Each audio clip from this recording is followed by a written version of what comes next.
De retour ici, et oui, super transition d'ailleurs, de retour ici à l'Archipel. Nous étions donc avec Pauline Trécasser de WeShare Bordeaux et nous nous retrouvons avec Antonin Léonard ici de WeShare Paris ou WeShare tout simplement. Alors Antonin, tu fais partie des grands témoins ce soir. Qu'est-ce que tu as pu trouver comme information ou comme remontée? Déjà, c'était très intéressant. On sent qu'il y a à la fois un vrai engouement pour ces pratiques-là et en même temps un début de questionnement face aux organisateurs, aux grandes plateformes qui permettent à de plus en plus de personnes justement de pratiquer la consommation collaborative. Et donc à la fois, on va dire, ces nouveaux usages, ces nouvelles pratiques permettent de donner davantage de sens dans sa consommation et en même temps on sent qu'à un niveau plus macroéconomique, d'impact économique, il y a quelques incertitudes. On a un peu l'impression, avec les tweets que l'on a pu voir, et puis même avec une perception assez générale, je vais plutôt la formuler communication, est-ce qu'il faut être jeune, connecté, urbain, pour comprendre la consommation collaborative et consommer collaboratif? Alors ça, c'est le cliché habituel. Oui. De se dire qu'effectivement, il faut être jeune, hipster, connecté, urbain pour pratiquer la consommation collaborative. La vérité, c'est que ça touche tout le monde. La moyenne d'âge pour le covoiturage, c'est 35 ans. La moyenne d'âge pour des personnes qui utilisent Airbnb, c'est plus de 40 ans. On dit souvent avec WeShare que quand on en parle à nos grands-mères ou à nos grands-parents, pour eux, la consommation collaborative, finalement, c'est assez évident parce que c'est comme ça qu'ils consommaient il y a de cela quelques années. Donc non, il faut pas du tout être connecté ou urbain. C'est vrai que c'est quand même des pratiques qui sont davantage développées dans des grandes villes. Maintenant, et justement plutôt en zone rurale et aussi pour adresser des problématiques sociales et environnementales, c'est important que la consommation collaborative, l'économie collaborative vienne sur ces grandes questions aussi. Ouais. Auxquelles tout le monde se pose. Donc en gros, il faut vraiment s'éloigner des clichés effectivement et regarder avec plus de lucidité le phénomène qui n'est pas d'ailleurs qu'un phénomène, c'est un changement. Oui, je pense qu'en fait on vit une époque de transition qui ne dit pas son nom, d'un modèle économique et d'une organisation sociétale qui est assez verticale finalement, avec de grandes entreprises, de grandes institutions qui organisent toute une activité économique ou des grandes institutions qui assurent le lien entre les citoyens et organisent, on va dire, plus la démocratie. Et le numérique, le collaboratif, ça vient questionner ces formes d'organisation-là pour remettre un peu plus d'humain, pour remettre un peu plus d'horizontalité. Et c'est quelque chose qui, je crois, inspire beaucoup de personnes qui sont ici, même si on ne sait pas très bien comment ça va venir se frotter et s'inscrire dans une organisation qui est encore aujourd'hui assez traditionnelle.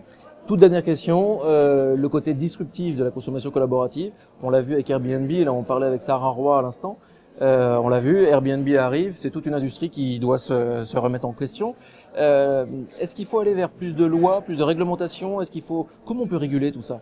Il y a tout un nouveau mode de fonctionnement, un nouveau statut du travailleur par exemple? Oui, alors les plateformes elles-mêmes reconnaissent qu'il y a un besoin de régulation. Souvent les entrepreneurs développent leurs entreprises ou ces nouveaux modèles économiques dans des zones grises et des zones d'incertitude juridique. Maintenant, vu le développement que prennent ces pratiques et le développement de l'économie collaborative, effectivement, il faut que cela s'inscrive dans un cadre juridique traditionnel, mais qui a aussi vocation à évoluer.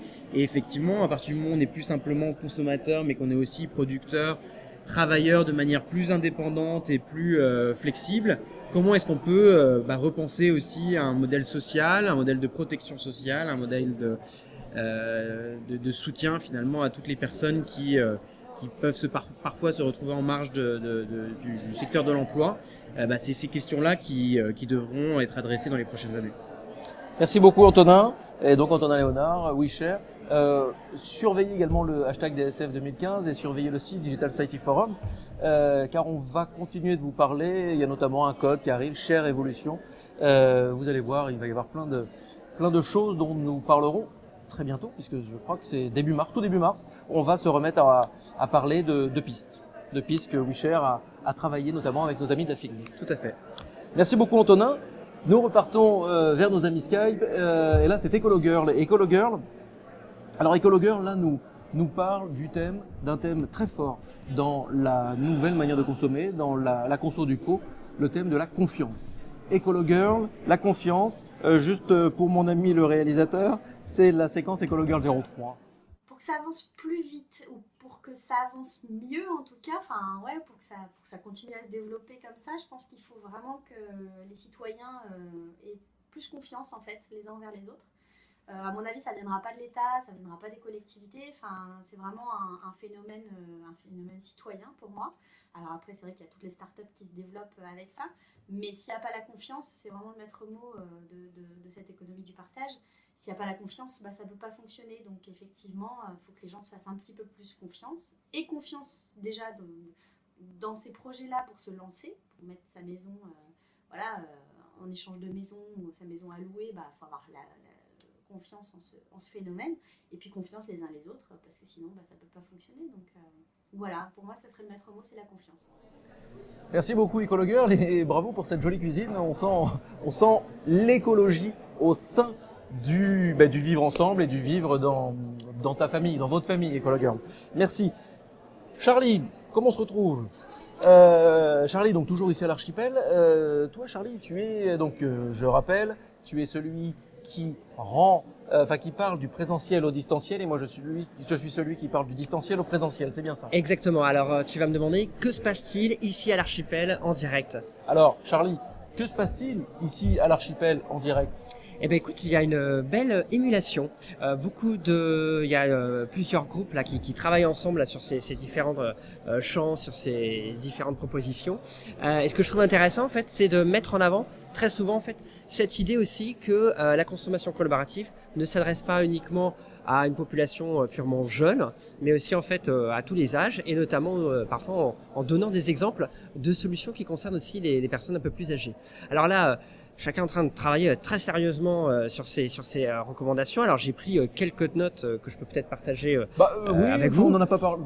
Je trouve ça assez cavalier. Mais bon, d'accord. Bon, alors on peut essayer. Alors, il y a l'idée de peut-être créer un label indépendant autour de la consommation collaborative, ou d'aller encore plus loin sur une notion d'empowerment, donc très très à la mode, de voir en fait comment en fait chaque consommateur ou chaque acteur peut avoir un poids réellement en fait dans l'activité en fait qui est concernée, alors que ce soit hôtellerie, échange de services ou autre. Ça, c'était assez intéressant, j'ai trouvé. C'est une bonne proposition.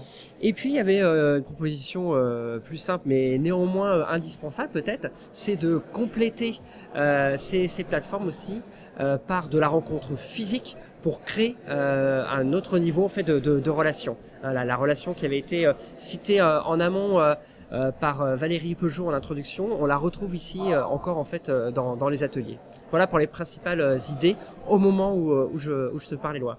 Bon, et ben Charlie, je vais te proposer de retourner dans la fosse et d'aller suivre, écouter, perturber peut-être parfois les discussions, parce que quand quelqu'un arrive en général au-dessus, ça perturbe. Merci beaucoup, Charlie. Merci, à tout à l'heure. À plus tard. Bon, depuis le début, on se le cache pas, on se dit tout. On parle de consommation collaborative, mais en fait, c'est quoi? Je vous propose une petite vidéo réalisée par Adesias. Une petite vidéo que vous retrouverez sur Vimeo également, et que vous retrouverez sur le site du Digital Society Forum très vite. Adesias a ce talent en 3 minutes de nous résumer ce qu'est la conso du coup. À tout de suite. La consommation collaborative. Que peut bien se cacher sous ces deux gros mots? La consommation d'un côté, qui tire un peu la tronche ces temps-ci, et de l'autre, collaborative, du verbe collaborer. Pas cool en France. Alors qu'est-ce? Eh bien, la consommation collaborative regroupe l'ensemble des nouvelles formes de partage, d'échange et de location permises par les sites internet de mise en relation entre particuliers. Ok, et alors? Alors l'homme a changé. Sa planète aussi d'ailleurs. De vraies consciences écologiques et sociales naissent chaque jour et nous sortons peu à peu de ce XXe siècle de consommation ostentatoire et de possession boulimique. Et puis, il faut pas se mentir, vous avez plus de thunes aussi. Quoi qu'il en soit, la consommation collaborative ne vous propose pas de tout mettre en commun et de tout partager. Elle ne vous demande pas non plus de chanter l'international. C'est beaucoup moins utopiste. La consommation collaborative permet de donner une seconde vie à nombre de produits, de s'échanger des services, de continuer à vivre comme avant, mais moins cher. Tiens, vous vous souvenez de Napster, Emule et Casa? Eh bien, ils étaient les précurseurs de la consommation collaborative. Ces sites étaient interdits, mais nous partagions déjà. Et les industries de la musique, comme celles du cinéma, ont été obligées de s'adapter. Il en sera bientôt de même pour tout le reste. Des constructeurs de voitures aux compagnies d'assurance en passant par la grande distribution, tous évaluent l'ampleur du virage à prendre et ce phénomène est mondial. De toute façon, vous y êtes déjà. Si vous n'avez pas encore fait de covoiturage, vous avez déjà acheté sur eBay. Cette notion de partage va plus loin que le 4 heures de la cour de récré. Partager devient un moyen de se construire au regard des membres de sa communauté. C'est bien par le partage de musique, de vidéos et de bons plans que nous nous définissons auprès de nos proches. Désormais, vous existez au sein de ces communautés. Les systèmes de réputation des sites collaboratifs sont efficaces et les acteurs de votre communauté vous notent. La confiance entre particuliers s'installe de plus en plus et les utilisateurs très réguliers de Facebook font 3 fois plus confiance aux inconnus que ceux qui n'ont aucun réseau social. Financier, humain ou écologique, vous avez forcément un intérêt à partager. Vivez une expérience de tourisme authentique en dormant chez l'habitant. Économisez en faisant du covoiturage et faites de nouvelles rencontres. Ou pas, d'ailleurs. Financez un projet qui vous plaît, regroupez-vous et favorisez l'agriculture locale. Louez votre voiture pour le week-end, vous restez à Paris, nom d'un chien. Votre voiture est à l'arrêt 92% du temps. Et que fait votre perceuse quand vous ne l'utilisez pas? Elle dort. Vous l'utilisez 12 minutes en tout dans sa vie. Et elle n'est pas la seule à dormir. Il y a aussi votre argent, votre maison secondaire et le DVD de ce film moyen que vous ne regarderez jamais plus. Vous collectionnez les nanars ou quoi? Bon, je m'emporte. Vous ferez bien ce que vous voulez. C'est peut-être un peu bobo, mais rendez-vous compte de la force d'Internet, des communautés auxquelles vous adhérez et des économies que vous pouvez faire. Regardez votre pouvoir d'achat et comparez-le avec vos volontés d'accès. Si le XXe siècle était le siècle de la possession, alors le XXIe est celui de l'accès et du partage. Bah, pourquoi ça marche pas?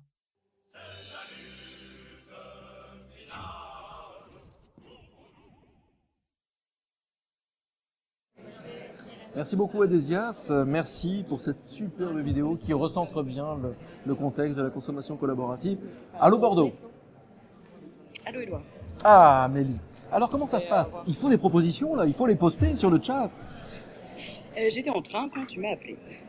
Continue, en me parlant. Qu'est-ce qui s'est passé alors? Raconte un peu. Et qu'est-ce qui s'est passé? Alors peut-être que les autres peuvent vous raconter. Je vais vous montrer où on en est. Quelqu'un veut raconter comment ça se passe à Bordeaux? Oui, donne-nous quelqu'un, voilà, quelqu'un va nous raconter. Bonsoir Bordeaux, salut. Ici l'archipel, vous la ruche de Bordeaux. Alors, est-ce que vous avez des propositions? Il faut laisser Amélie. Nicolas, tiens, Nicolas, parle-nous et laisse Amélie poster les propositions. Parce que juste après, Anne-France va vous donner la parole. Donc si on n'a rien à dire, on aura l'air bête. Nous, on a beaucoup parlé de la transparence qu'on souhaite, la transparence sur des plateformes collaboratives. On voudrait plus savoir ce qui se passe dans ces plateformes, comment est-ce que les redistributions sont effectuées. D'accord, plus de transparence dans les plateformes collaboratives. Plus de transparence, une meilleure visibilité du fonctionnement des plateformes.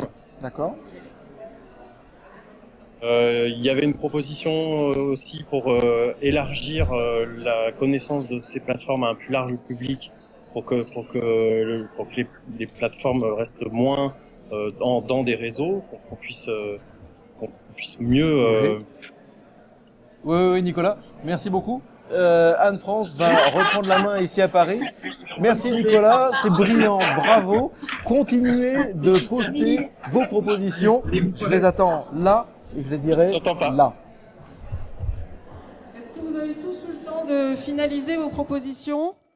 Parce qu'on est bientôt au terme de notre soirée. Alors, avant de passer la parole aux internautes qui ont visiblement beaucoup travaillé, je vais vous faire une rapide synthèse quand même du défi que vous avez relevé. Vous étiez 62, vous avez formulé 11 changements, vous avez choisi d'étudier ce soir 8 changements parmi les 11. Je vous rappelle qu'on va tout garder dans le recueil collaboratif qui va être édité, donc le 5.5.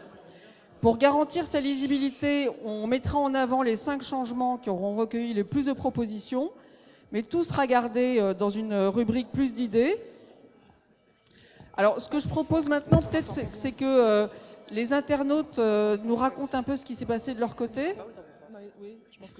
Oui, alors encore une fois, ça a beaucoup tweeté, ça a beaucoup Un peu plus chatté fort et également. loin. Ça a beaucoup tweeté, beaucoup chatté également. Je me retourne pas, parce que je m'adresse aux internautes devant moi. Alors, on a eu quelques propositions. On a visiblement sur Internet, on parle beaucoup des intermédiaires. Trop d'intermédiaires, n'est-ce pas trop risqué? Aux plateformes de renforcer la transparence également. Ça, c'est à Bordeaux notamment. C'est un thème qu'ils ont un petit peu travaillé ce soir. La transparence dans les plateformes collaboratives. Ils ont parlé également de moyens législatifs. Comment, vers où, comment réguler? Est-ce que c'est le rôle de l'État d'insuffler cette régulation dans la consoco? Et alors, une question en même temps, oui, aux jeunes, et ça sera peut-être une proposition qui restera, il faut une éducation critique à la consommation collaborative. Voilà, c'est ce qui ressort, notamment de l'atelier à la Ruche Bordeaux, que je salue et qu'ils nous ont bien salués. On peut tous les saluer également Eh ben, on ce les soir. salue du fond de la salle. Hein. Je donne la parole maintenant à Sarah. Voilà, Sarah, tu as a priori des choses à dire sur des propositions qui ont été formulées. Merci. Merci encore pour cette session d'échange. C'était très intéressant de circuler parmi vous. J'ai noté pas mal de propositions en fait, donc ça va être difficile de s'arrêter à 2. Mais il y en a qui m'ont fait aussi sourire et je trouvais que c'était sympa aussi. Notamment l'initiative du web Napperon que la table 11 a partagé avec moi. Le web Napperon. Oui, le petit napperon qu'on crochette ou voilà. Et je trouvais que c'est très sympa. C'est apparemment une expérimentation du côté de Lyon, si j'ai bien compris, qui est à la fois un mix d'objets connectés et de réseaux sociaux qui permet aux personnes isolées de garder contact avec leur famille. Donc il y a un vrai côté collaboratif. Peut-être ils pourront en dire un mot plus détaillé. Mais je trouvais que c'était assez amusant. Je voudrais brosser rapidement plusieurs propositions que j'ai vues avant de revenir sur une autre. Il y a pas mal d'initiatives sur le côté identité numérique, comment on crée de la confiance peut-être en unissant plusieurs plateformes.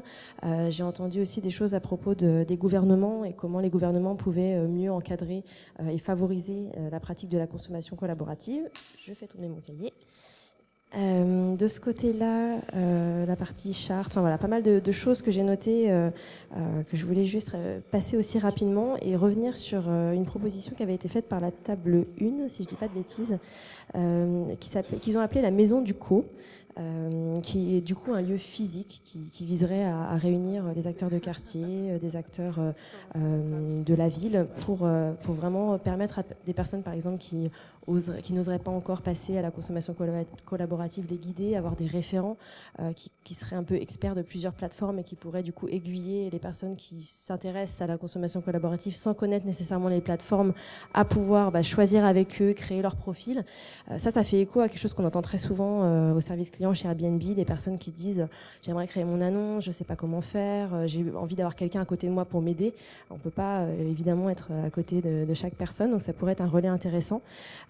Et moi, j'avais une proposition à leur faire sur la façon de formuler cette maison du co pour revenir au café du co, anciennement café du commerce, pourquoi pas le café du collaboratif. Voilà. Alors je rebondis tout de suite sur la maison du co parce que ça me rappelle une conversation avec Adrien Aumont, qui est l'un des fondateurs de KissKissBankBank, une plateforme de financement participatif. Et on se disait qu'on pourrait faire évoluer certaines maisons des associations qui parfois sont un peu vides et sont un peu délaissées, justement en maison de l'économie collaborative, parce que quelque chose dont on se rend compte en échangeant avec les personnes qui pratiquent, c'est qu'on se perd parfois dans la consommation collaborative parce qu'il y a plein de sites, il y a plein de plateformes et on ne sait pas forcément où chercher. Et ces lieux physiques pourraient être justement des lieux de passage, des lieux d'échange, des lieux de rencontre où des personnes qui sont peut-être davantage habituées à naviguer au sein des différents sites pourraient partager de manière informelle avec de nouveaux pratiquants. Et puis ça pourrait être aussi un lieu où on mettrait effectivement en avant toutes les initiatives de l'économie collaborative. Moi, je voulais juste revenir sur 2 autres initiatives qui me semblaient intéressantes. La première, c'est l'agrégateur local des initiatives, si vous m'y autorisez. Ouais, c'est bon. C'est open source, de toute façon, non? D'accord. Bon, d'accord. Mais c'est vous qui avez les meilleures idées, en fait. Donc oui, l'agrégateur au niveau local, parce que la proximité, c'est un élément qui est revenu plusieurs fois. En revanche, on ne sait pas forcément si ce qu'on recherche est précisément à proximité. Et donc, on pourrait se dire, il y a plein d'offres près de chez moi. Pourquoi est-ce qu'on n'aurait pas une application mobile, un site internet où on pourrait naviguer entre toutes les offres, qu'il s'agisse des grandes plateformes existantes, où on pourrait envisager que justement ce soit une plateforme qui là serait davantage attachée au niveau local. Ce serait une forme de Le Bon Coin finalement sur une application ou sur un site internet. Et je pense qu'il y a encore matière à innover sur la dimension locale de la consommation collaborative. Et le dernier élément, c'était plus le label des plateformes, parce qu'on voit qu'il y a différents types de conduite chez les entrepreneurs et au sein des entreprises de l'économie collaborative. Est-ce qu'un label, alors est-ce que ça doit être un label formalisé, voire réglementaire, ou est-ce qu'on ne pourrait pas envisager une forme de label collaboratif pour rester dans le thème? Et donc l'idée, ce serait justement d'inciter les utilisateurs à évaluer les plateformes, parce que finalement les utilisateurs s'évaluent entre eux, mais les utilisateurs n'évaluent pas toujours les plateformes. Et donc ce serait intéressant d'avoir un lieu où on pourrait avoir des informations sur ce que les offreurs et les utilisateurs pensent d'Airbnb, pensent de Blablacar, pensent de toutes les plateformes, et la façon dont elles interagissent finalement avec leurs utilisateurs. Voilà. Merci beaucoup Antonin, merci beaucoup Sarah. Nous allons relever précieusement vos feuilles. Je vous ai dit qu'on ne restituerait pas les propositions parce qu'elles sont trop nombreuses. Donc rappelez-vous, on va toutes les intégrer au recueil collaboratif. Je vais peut-être laisser à Thierry le soin, voilà, il est là, de clôturer la soirée. Bon d'abord merci à tous, parce que ça a été super productif quand même là au niveau des propositions. Ça y est, je parle, plus personne n'écoute, super. Non mais c'est bien, au moins sa vie, j'aime bien ça quoi. Et puis c'est sympa, on va pouvoir boire un coup, manger un bout. Tu veux que je chante? Tu veux que je fasse un striptease? Non, juste donc bon, c'est normal. Merci à tout le monde. Ce que j'adore, j'ai fait moi un tour un peu sur toutes les tables, et chaque fois il y a des permanents et des gens qui changent. Et ça, moi qui considère que l'altérité, c'est la connaissance de l'autre dans sa différence, c'est l'élément clé de la richesse personnelle. Je trouve que finalement, là, déjà là-dessus, il y a un vrai succès. Ensuite, au niveau de ce qui est proposé, je trouve qu'il y a du lourd. Donc elles vont avoir du boulot là pour faire le 5-5 et que ça soit mis en ligne et que ça soit vu d'ici 15 jours à peu près, histoire de leur mettre un peu la pression. Et ensuite vous pouvez réagir là-dessus sur le site web, n'hésitez pas. C'est pas parce que on n'est plus ensemble, on n'est plus en chair et blood que vous pouvez pas continuer à affiner, à discuter, etc. C'est que le début. Juste un point sur les prochains ateliers et forums du DSF. Je vais juste vous donner les 2 prochains parce que après on ne sait pas encore exactement. Enfin, on a un programme mais ça peut encore évoluer. Le prochain sera autour des traces personnelles que nous laissons lors de nos parcours numériques. Donc là, on est sur les questions de vie privée, on est sur toutes ces questions-là. On l'abordera vraiment sur la question des usages. Donc je crois que le prochain petit déjeuner aura lieu, et donc la sortie de dossier aura lieu à peu près en avril. Le 2 avril. Le 2 avril, exactement, voilà, on a carrément la date. Et ensuite, on sera autour de la question de la gestion de l'information à l'heure du temps réel. Pas seulement l'infobésité, mais aussi, ça veut dire quoi aujourd'hui? Faire de la connaissance avec l'information qui est multiple, variée, et arriver à créer de la connaissance avec tout ça. Donc voilà, ce sera les 2 prochains sujets du forum. Par ailleurs, tout ce qu'on a déjà fait est actualisé chaque année. Parce que bien entendu, les choses bougent, on n'est pas dans un monde figé. Donc voilà, sur les dossiers qui ont déjà été faits, les choses évoluent. Voilà, je vous remercie, c'est fini. Vous pouvez vous applaudir. Vous voulez pas? Allez, voilà. Et puis, c'est là-bas que ça se passe. Merci encore et merci Bordeaux. Alors merci beaucoup à tous. Juste un petit mot pour vous remercier, vous à Bordeaux, à La Ruche. Merci à toute l'équipe, vous avez été formidable. Bon, c'était vraiment une expérimentation, c'était rock'n'roll. Merci à vous, chez vous. Vous étiez nombreux ce soir. Merci de votre indulgence aussi. Et en fait, on n'a même pas eu de temps mort, parce qu'on avait encore plein de choses à vous dire. On avait plein de petites pastilles Skype que nous avions enregistrées qu'on n'a pas pu distiller dans cette émission. On les donnera sur Twitter, le hashtag DSF 2015, et également sur le site Digital Society Forum. À tout bientôt, à tout de suite sur les internets naturellement.